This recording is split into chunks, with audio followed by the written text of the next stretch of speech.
Hello everyone, and today we're here to talk about the rest of the care package that AODSK sent me. So, that should be all contained in this package. Let's just open it up and see what we got. Okay, so I got sent two separate things. So unfortunately this got a lot of damage. It's not a very, spectacular box, so being sent in a paper mailer was a bit of a bold choice, but hopefully it still works. And then we also have some nice patch cables. So let's start with these since they're the simplest thing. They are 7.5 inches. They are flat style, so that means that you should be able to get a little bit better clearance trying to get your pedals closer together. There's definitely enough length. I don't know if they're actually gold plated, even though they have that look of them. I feel like they would have to be a decent bit more expensive to be, properly gold plated.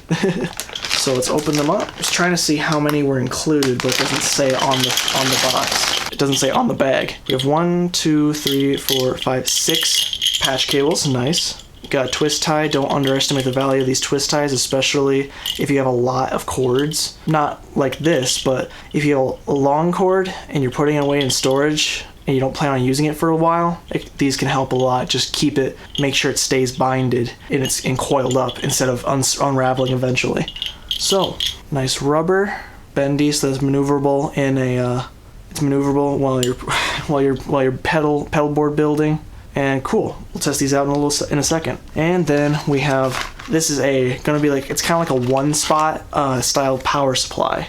This has an after-sales guarantee card, so I can contact the company if I have any questions. I gotta get some water. I keep having voice cracks. Summer is drying me out, and it makes me have voice cracks. It stinks.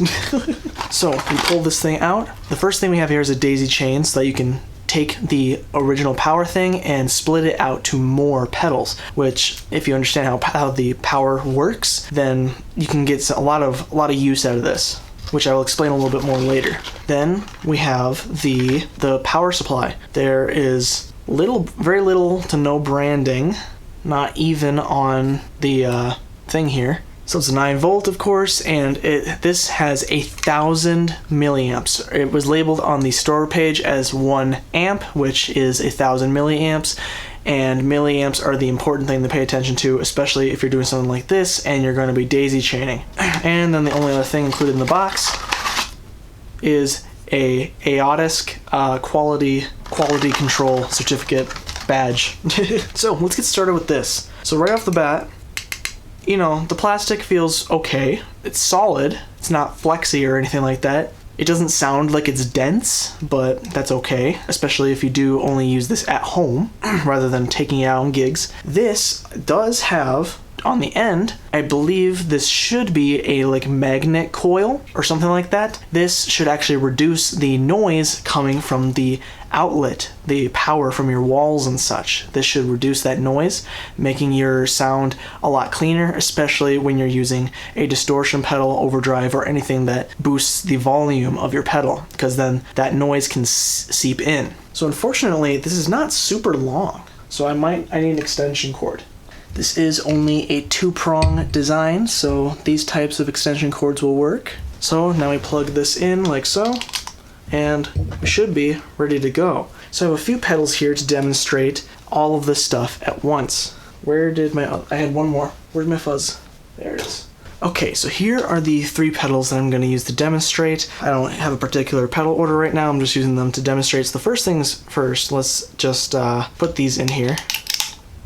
First connection. The fuzz face makes it a little bit janky of a connection, but that's okay. Alright, so then you would have your main guitar cord going in here, and your main guitar cord going out to your amplifier or whatever you're going to be recording with or something like that. Then to power them, first of all we have the single cord. Now this can work if we just plug this in, bam, that works. But we have 3 pedals, so we need to get the daisy chain out. Okay, here we go. Plug in the female end, and now you have multiple connections coming from the single plug-in, original plug-in. So then we can do all of these, like so. Probably can't see that one. That one's a little bit rough with it's very dim light. But they are all on. So what's important here is that you have to pay attention to how many milliamps you have and that your pedals require. Now, you can only do for 5 connections with the provided daisy chain, but theoretically you could probably connect another daisy chain to the end of that one and keep it going, but you may run into some issues with the compatibility of some pedals, and you may eventually run out of milliamps. So it doesn't matter how many milliamps you have as long as you have as much as you need. You can have too little and you can never have too much.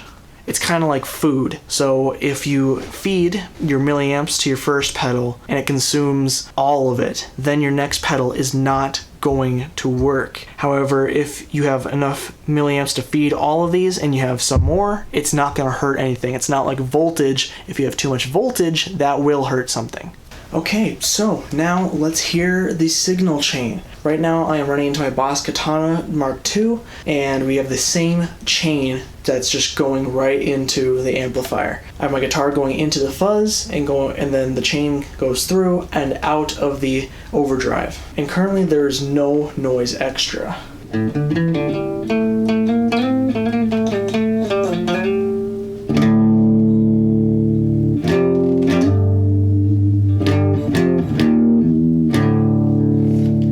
Let's turn on some distortion and let's see if there's anything more noticeable.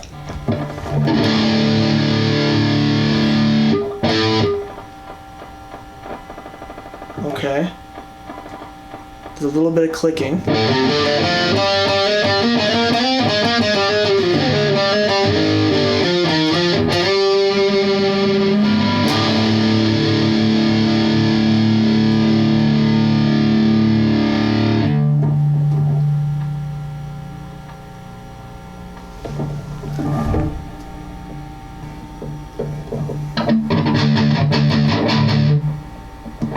It's very hard to hear, but there is the tiniest little whistling that's happening, just strange. I'm using the metal zone, obviously, so it's very high gain, so it's got to be boosting this quite a bit. It is very minute for some reason, but there is the tiniest like squealing noise that's happening in the background, which for the most part you can't really hear. Maybe you'd hear it if it was over a loudspeaker, if you're using this pedal train for an event or a live show, but even for practice use this is still pretty decent.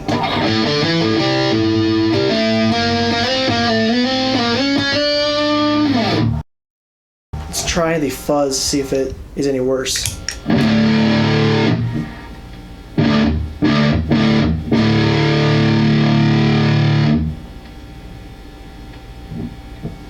The squealing actually is not even there. There's a little bit of crackling that happens. Sometimes it can be hard to tell exactly where that would come from, especially that I've changed 2 different variables at once. I don't know, it could be one of the chords, because there are the 2 patch cables, so it could be in there. It could be one of the chords that I am using now,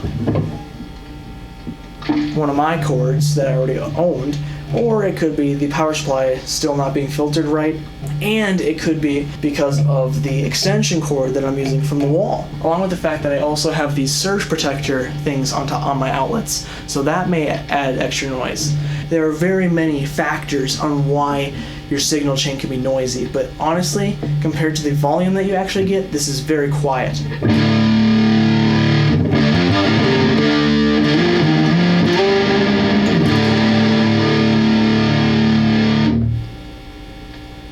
So yeah, the buzz is fairly low. The noise floor is fairly low.